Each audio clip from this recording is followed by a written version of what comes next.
Olá, você está no AgroMais, o canal dedicado 24 horas ao agronegócio. Começa agora o AgroMais Entrevista.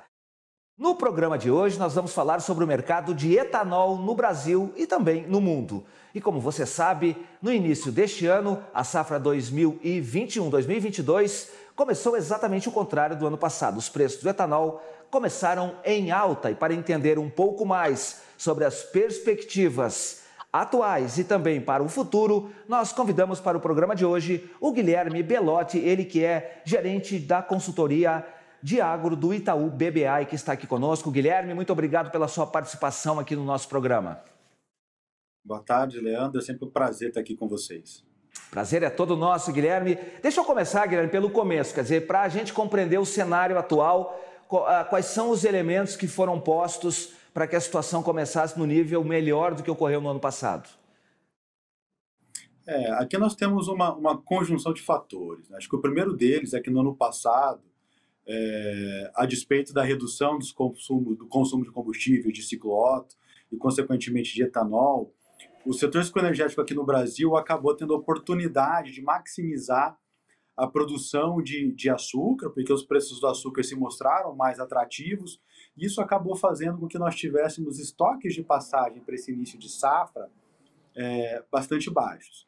Além disso, com toda a seca que acabou acometendo parte do canavial no ano passado, isso acabou trazendo um atraso no início da colheita aqui no Brasil, justamente por uma expectativa, uma esperança de recuperação de parte desse canavial, e o que de fato não aconteceu como nós esperávamos, porque o tempo seguiu bastante seco, né, as precipitações bastante baixas do ponto de vista histórico, né?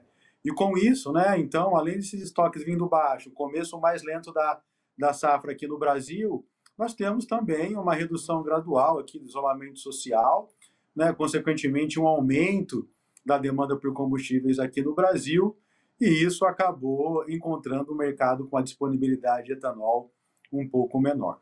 Além disso, né, outro elemento que é bastante importante é que os preços do petróleo também subiram.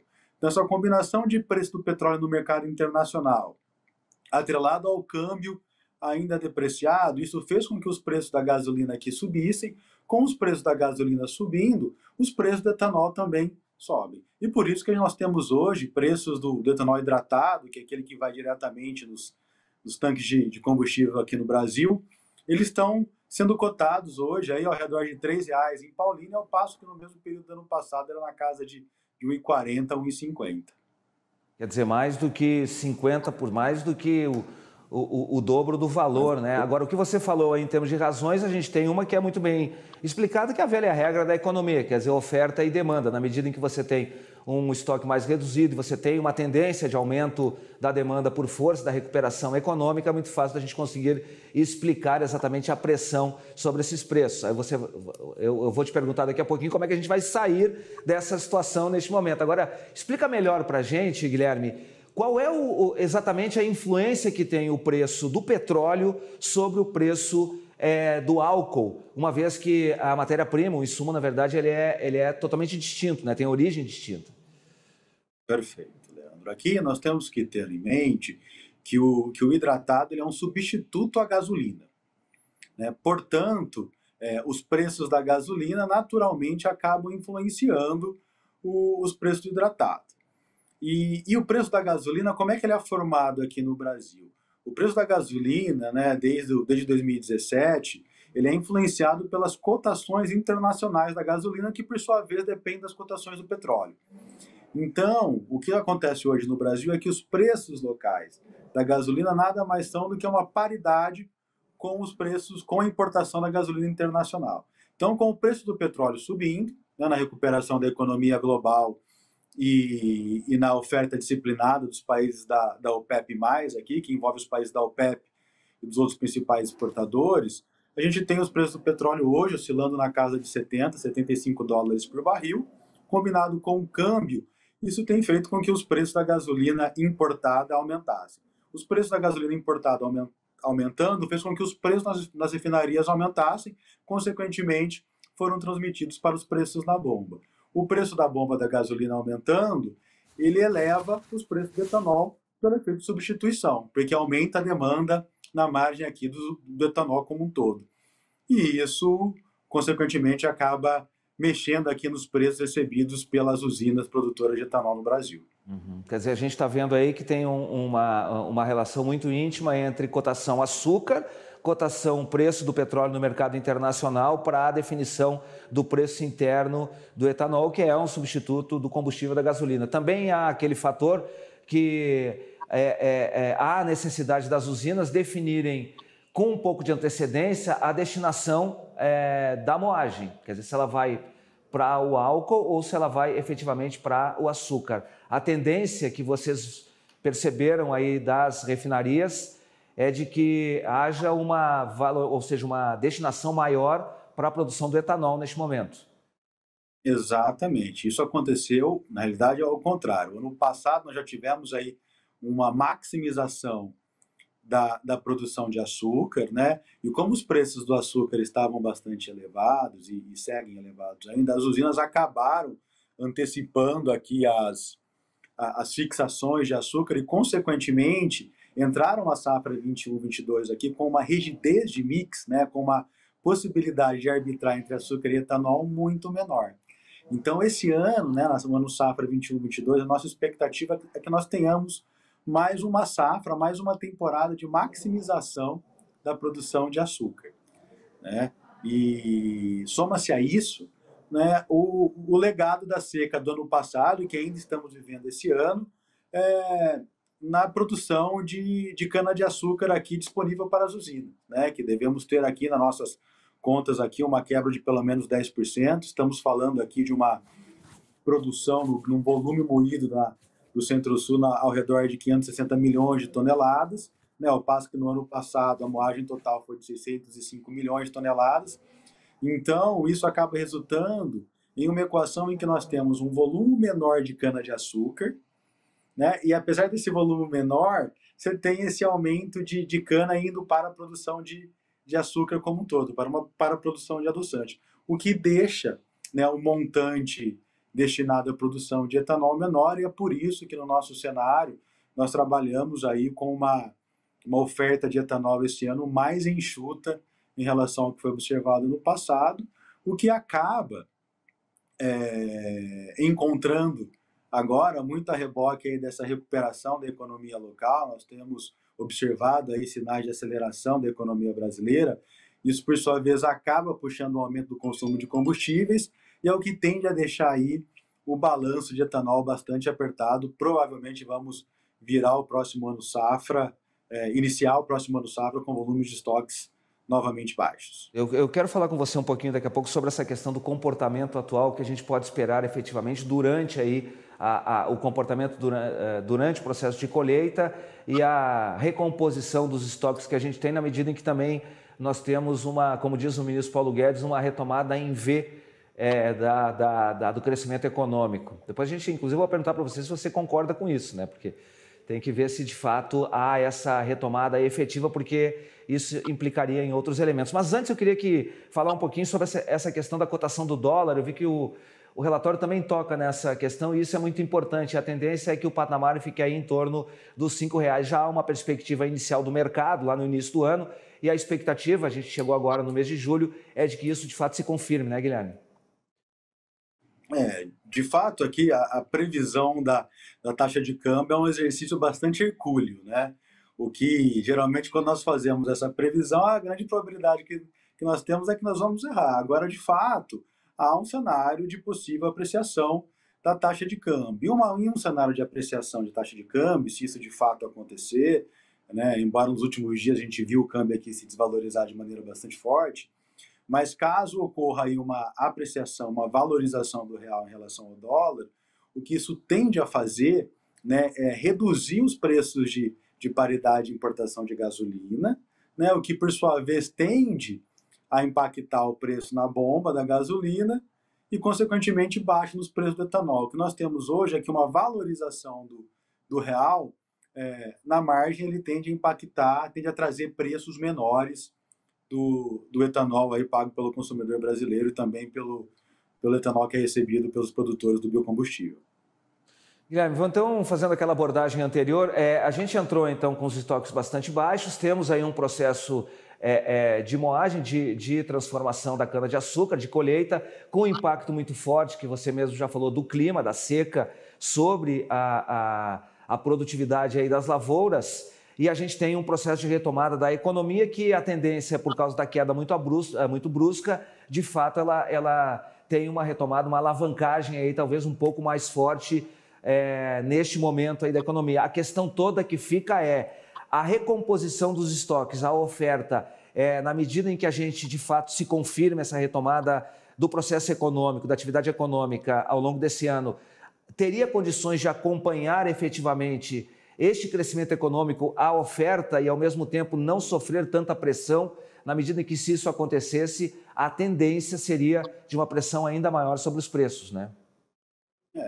O cenário que nós temos, né, dado esse desenho de oferta limitada de etanol este ano, né, quando nós olhamos especificamente para o hidratado, a expectativa é que o hidratado aí ele reduza a sua participação no consumo de combustíveis de ciclo Otto, que é basicamente quando a gente pega aqui o consumo de gasolina, gasolina C, etanol hidratado e gás veicular. A nossa expectativa é que nós tenhamos uma redução da participação do hidratado, justamente porque nós devemos ter uma aceleração do consumo de combustíveis, como você comentou, muito a reboque desse crescimento da economia brasileira e que, de fato, já há sinais bastante claros de que isso esteja acontecendo, né?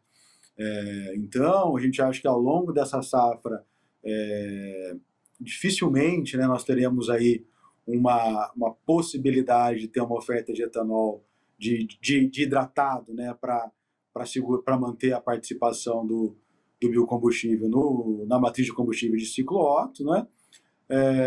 Mas olhando para frente, a expectativa é que gradualmente, com a melhora da precificação do hidratado, né, no próximo ano safra, nós podemos ter um incentivo para uma redução do mix para a produção de açúcar, né, voltando a ser direcionado para o etanol, e aos poucos nós vamos voltando ao equilíbrio do mercado aqui no Brasil de hidratado.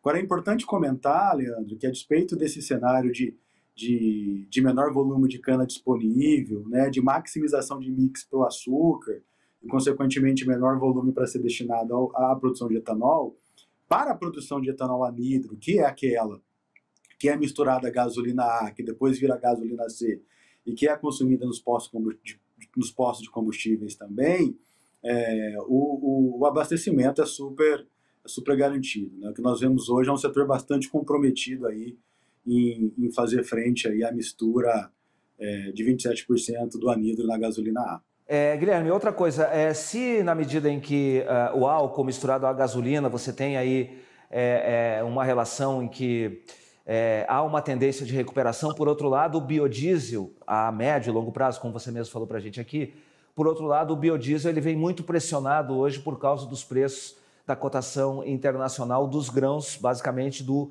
milho. O Brasil tem o compromisso de fazer aí a conversão da matriz energética para um combustível mais limpo, quer dizer, a adição muito maior do volume de biodiesel hoje ao diesel. A gente sabe que houve uma redução até a pedido do próprio setor atualmente por causa efetivamente da pressão dos preços dos grãos sobre a produção do biodiesel. Eu queria te perguntar qual seria a perspectiva para o futuro em relação a essa questão do biodiesel também, na medida em que a gente está vendo que as cotações continuam bastante pressionadas, até porque a tendência é que a China continue sendo um grande consumidor de grãos. Acho que quando nós olhamos o mercado de biocombustíveis de maneira geral, né, tanto o etanol, seja ele produzido de cana-de-açúcar ou de milho, ou o próprio biodiesel, que aqui no Brasil tem a sua principal fonte, né, de produção a soja, 75% do biodiesel produzido no Brasil é a partir da soja. Quando a gente olha sob uma perspectiva de médio e longo prazo, o cenário ele ainda é bastante positivo, né, principalmente com a chegada do Biden no governo norte-americano e trazendo novamente para a pauta de discussão todo esse esverdeamento da matriz de combustíveis globais, né? A gente já vê aqui aumentos de misturas de biocombustíveis nos combustíveis fósseis. É importante países consumidores, né? Mais recentemente nós vimos aqui a Índia antecipando aqui o aumento da mistura, né? Temos outros exemplos, eu tenho um exemplo aqui da mistura de biodiesel na Indonésia, que é muito maior do que a mistura que é observada hoje aqui no Brasil, e nós achamos que isso acaba abrindo espaço para um grande crescimento do setor ao longo dos próximos anos. Agora, é claro que quando a gente olha aqui a equação de custos, né, e você, imagino que o ponto que você tenha tocado aqui diz respeito muito aos preços dos grãos e como que isso impacta aqui nas margens dos produtores de biodiesel, eu acho que esse é um ponto relevante, né? O que nós vimos esse ano, pelo menos até agora, né, ano passado e até agora, é que apesar dos aumentos dos preços dos grãos, né, com a elevação dos preços do óleo de soja, com as elevações dos preços do biodiesel, as margens foram bem preservadas, né? Agora, é de nós esperarmos, né, que os preços dos grãos eles seguirão elevados nas nossas contas, pelo menos por mais 2 anos. Assim. É claro que há uma possibilidade de arrefecimento em relação aos elevados preços que são observados atualmente, mas quando nós fazemos o exercício aqui de balanço de oferta e demanda global de soja, por exemplo, o nosso cenário é que nós precisamos aqui de mais 2 anos safras muito bons, né, nos principais países produtores e exportadores, para que nós consigamos trazer o balanço para um equilíbrio próximo do que era observado nas médias históricas. Então, esse é o nosso cenário. Agora, é importante comentar, Leandro, que a despeito disso, né, a capacidade que o Brasil tem de dar resposta em aumento de produção é bastante grande. Né? É só nós olharmos aqui o aumento da produção de soja observado ao longo dos últimos anos, né, e todo o potencial que existe ainda no Brasil e que vem, de maneira geral, de 2 grandes vetores. Né? O primeiro é sobre uma expansão de área já antropizada, né? Nós temos áreas de pastagem degradadas, por exemplo, no Cerrado brasileiro, com boa aptidão para a agricultura, para a produção agrícola. Então, acho que você tem um espaço para avanço de áreas sobre essas áreas de pastagem degradada. Nós também temos aí um espaço relevante de aumento de produtividade, em que pese o fato que o nível de adoção de tecnologia adotada hoje pelo produtor brasileiro ele seja bastante alto, é impressionante o que nós vemos de potencial de produtividade no lançamento de cada novo material aí de sementes. Né? Então, acho que nós temos aí condição, sim, de, como resposta a esse aumento de preços, aumentar a produção e trazer o mercado para o equilíbrio no futuro próximo. Quer dizer, nós teríamos condições tranquilamente de enfrentar o desafio os compromissos internacionais, inclusive, que nós temos hoje, da conversão desta matriz. Inclusive, no Congresso Nacional, já há um projeto de lei sugerindo e propondo, aí, determinando, na verdade, a adição de 20% do biodiesel ao diesel.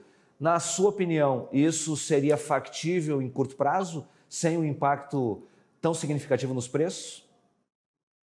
Aqui, Leandro, aqui é uma resposta técnica sob o olhar de oferta de soja, né? Eu acho que aqui a gente tem total possibilidade de fazer isso, né? Desde que os preços sinalizem aí uma possibilidade de aumento de produção, né? De adoção de investimentos que sejam rentáveis financeiramente para o produtor, para estimular essa expansão. Sem dúvida nenhuma, isso pode acontecer nos patamares de preço que nós temos hoje no mercado, né, a despeito desse aumento de custos que está vindo bastante forte também. Acho que tem espaço aqui para nós esperarmos um aumento de produção brasileira que possa fazer frente aí a todo esse aumento da demanda pelo produto nacional, seja para esmagamento ou até mesmo aqui para as exportações.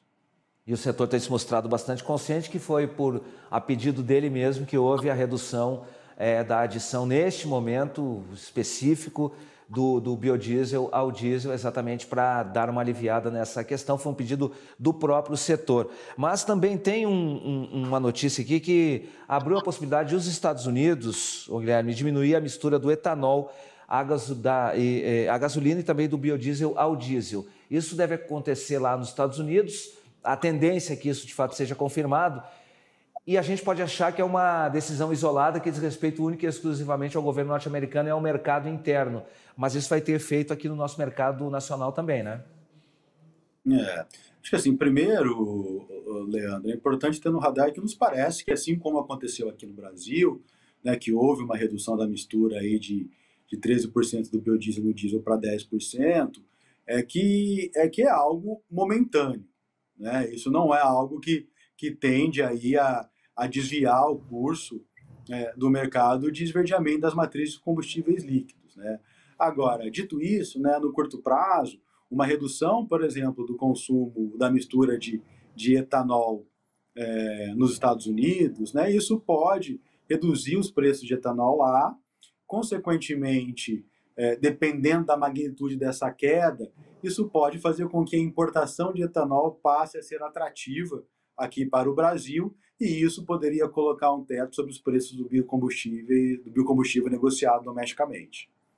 Existem algumas barreiras para isso, né? A tarifa externa comum é um dos fatores. Haveria concordância ou haveria a possibilidade de uma negociação intra-bloco econômico, Mercosul, quer dizer, dos parceiros do Mercosul, para de fato trabalhar essa questão de maneira coletiva, ou você acha que isso, neste momento, estaria afastado dessa possibilidade?